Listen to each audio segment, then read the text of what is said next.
Well, look at this, Bandy. Yeah, it's a fresh look of spring, everybody. Cherry blossoms. That reminds me, Bandy, my favorite part of the spring is the cherry.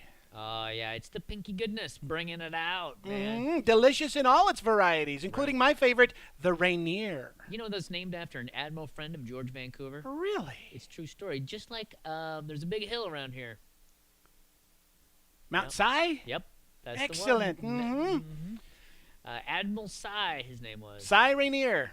Silas. Silas. He was a heck of a guy. It was in a boat, I think. One of those boat admirals. What else we got for cherries? Oh, the Marciano. That's what you top your sundae with. Right after 60 minutes. What's your favorite cherry? Oh, let me tell you about my least favorite cherry. Oh, your least? The cherry tomato. Oh, that's right. Tomatoes are the work of the devil, people. We can talk about this a little later. My brother Bandy hates tomatoes, and the hatred is transferred all the way down to the bottom of the tomato food chain, the cherry tomato. The cherry tomato, the least of the tomatoes, and maybe the most worthy of my wrath. Why put cherry in front of your name, stupid tomato? Right? Why don't you say you're tomato cherry? Who are you trying to fool? Right? Didn't work here.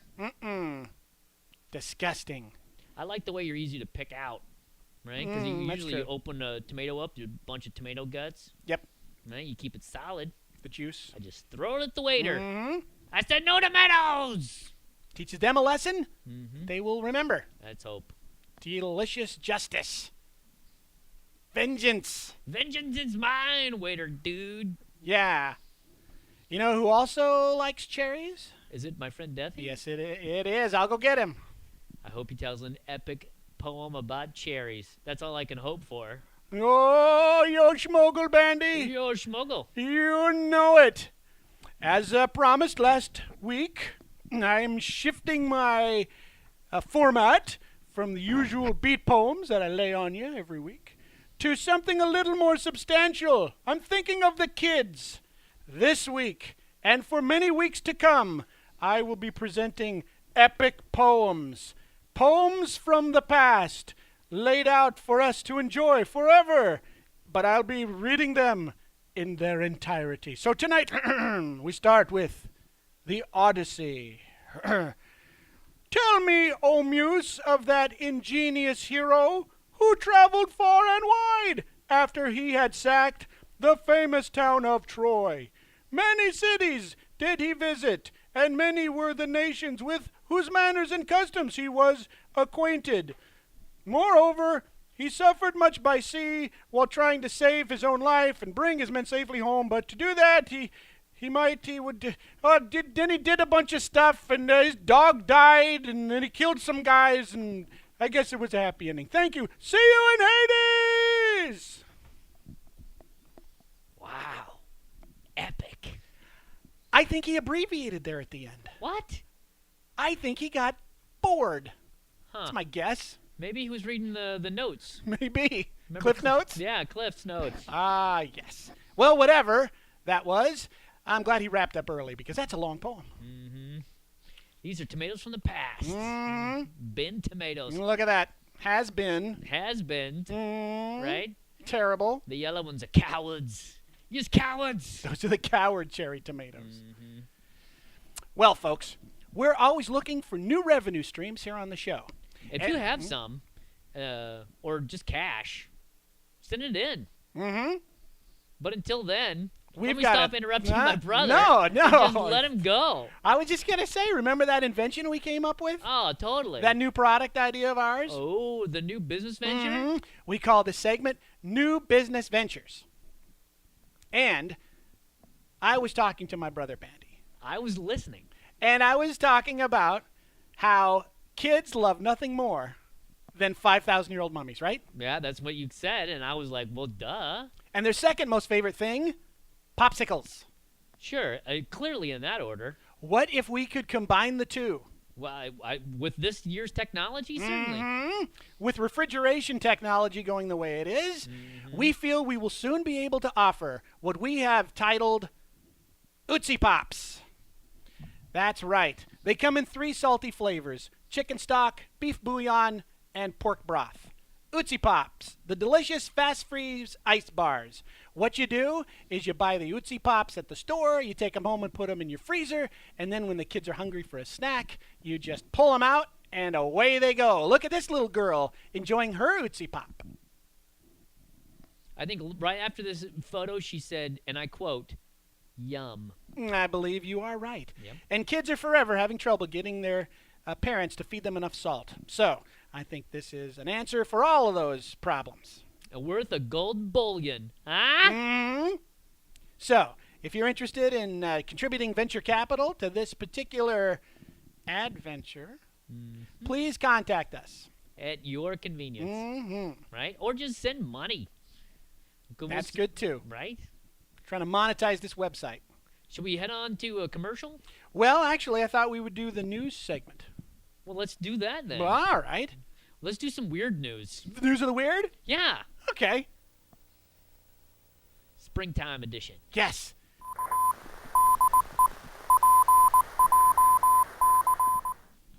Attention, Mr. and Mrs. America, and all the ships at sea. Stand by for News of the Weird! A major gun advocate in Florida recently was made fun of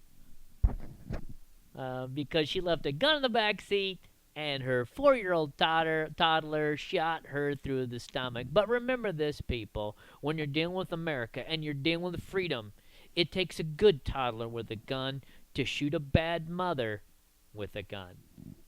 And his name, Joe Kidd. Good shot, too. Got it right in the tum-tum. And up to you, brother. Well, I've got some interesting news items here right off the wire. Stretching enthusiasts rejoiced this week when a new yoga position was unveiled. It's called the partial eclipse. And up next, in holiday news, we're sad to report that on vacation in Bali, Santa accidentally lit his beard on fire. So this Christmas, leave out some Neosporin right along with the milk and cookies. Who knew he vacationed in Bali? I didn't.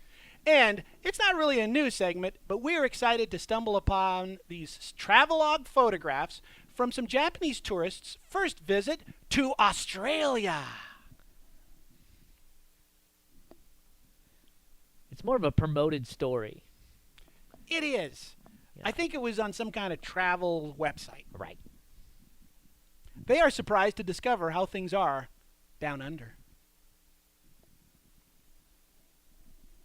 And I think that should wrap it up for this week's News of the Weird. Now let's go to that commercial. May as well. After that, you know what that is? The lab. Then we head in the lab. Give him all the lab magic. Have your dreams of romance been crushed on the rocks of poor fashion sense and plain old ugliness? Well, now there's hope with new Blind-A-Babe. Blind-A-Babe's fast-acting and untraceable formula actually causes total, irreversible loss of vision. Simply add it to any woman's drinking water and wait, as Blind-A-Babe's patented retinizers go to work disabling the muscles of the eye. When that woman of your dreams goes blind, you'll be there to pick up the pieces, comfort her, reassure her. She will no longer care what you look like, she will love you for what you are inside. Go for long walks to the park and enjoy the kind of romance you never thought possible. Plus, once you're married, that monthly federal disability check will make a nice addition to your income. Better than any love potion, Blind-A-Babe, for the kind of man who will do anything to get his girl. And now try new Blind-A-Babe in a fast-acting spray.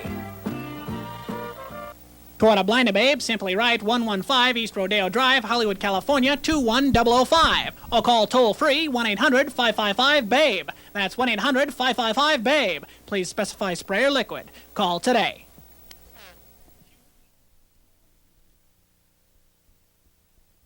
It's been a while since we were down to the lab, Bandy. I think last time we were here, Bill Nye was here with us. I think you are correct.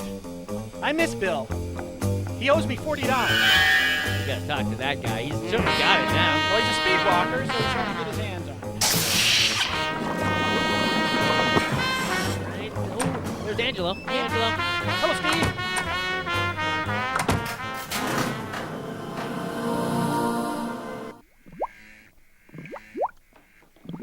Well, Bandy, let me use our psychic power to lift the apparatus up and in. Okay. I have been waiting for this lab bit for some time, Bandy, because not a lot of people know our origin story. I don't think I do. Well, that's because I believe it was so traumatic. You may have blacked it out. Who wouldn't? Who wouldn't? What happened was, Bandy and I were scientists in another universe. Where science was easy. And traveling was also encouraged. And we traveled from that universe to this one using a patented technology that we can't talk about, nor did we really have the keys to. We left our notes back in the other universe. Still, using the parts from our machines, we came up with this. Yes. The next best thing. We call it the Universoscope. For peering into other universes. We are never sure which universe we're going to peer into. It's completely random, so why don't we take a look? Yeah, let's see what I got here. All right, there's that guy right there. Everything seems to be backwards in this universe. Backwards? Like so the stop signs are green. Holy smokes! Isn't that crazy? I would get so many tickets in that universe. Right? It'd be confusing because of the color difference. My turn. Go. You know what we should do is make it so you have to put a quarter in this. Oh, that'd be easier. All right. I'm looking into the Universoscope now, and I am seeing a universe. Oh, my goodness. It's a universe where brand new Simpsons episodes are still entertaining. Wow. So, I wish I lived there. Me too. 4 generations of Simpson fans can sit together on the couch and enjoy their programming. Your turn. All right, let's move it over. Yep. Ooh, now this is a neat one. I never thought this would happen. This is a universe where segways caught on. Even polar bears and wildlife ride around on segways. Holy smokes, a universe where everyone looks like a doofus. Amazing. You take a look. All right, one more, because the thing is draining our power. I can just imagine the electric bill. Yeah. All right, I'm looking into 3 horsepower. Oh, yeah. Oh, my goodness, this is a universe where Al Gore wins the presidential election in the year 2000. Oh my wow. goodness. Oh, wait a minute. What? That's this universe. Oh my goodness, you're Forgot right. to set it for another universe. Well, we'll have to save the details of that adventure for another episode. Right? Right. This was great. I enjoyed peering into other universes with you, Bandy. What's next then? It's our friend Feldspar, the astrologer from the stars. I'll clean up here. hit his dressing room, see what he's doing. Aw, jeez.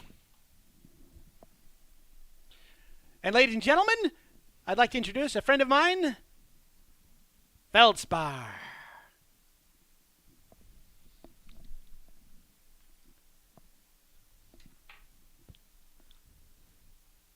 Hey, get off of my set!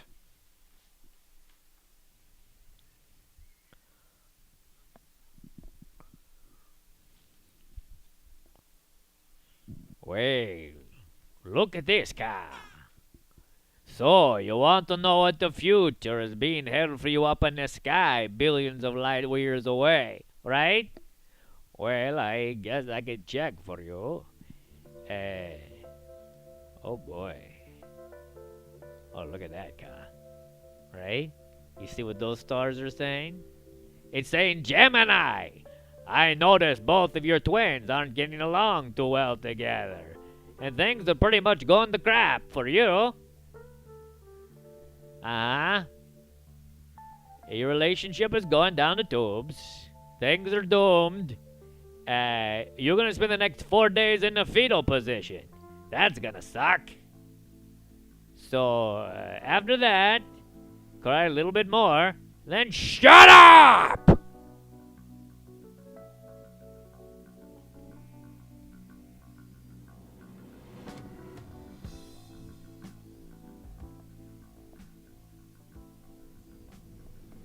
Poor Gemini. I know. It's going to be a tough week, Gemini. But you know, the fetal position is good on your back. It's true. Mm-hmm. A lot of people sleep that way. Mm-hmm. If you got like a hamster, you could put it in your paw, right? And then you snuggle up with it in the fetal position. I like to just put it in the cage and lay a book on it. Oh, that's cool. Keeps them there. Ladies and gentlemen, we hope you enjoyed this week's episode of Handy and Bandy's Wackyshack Funtime Hour. We look forward to seeing you next week. if you happen to use some of the science that you learned on the show, use it for good, people. And remember, there's plenty of stock left in the Ootsie Pop Corporation. Not just chicken stock. Bouillon. Bouillon. And as always, we end by dancing.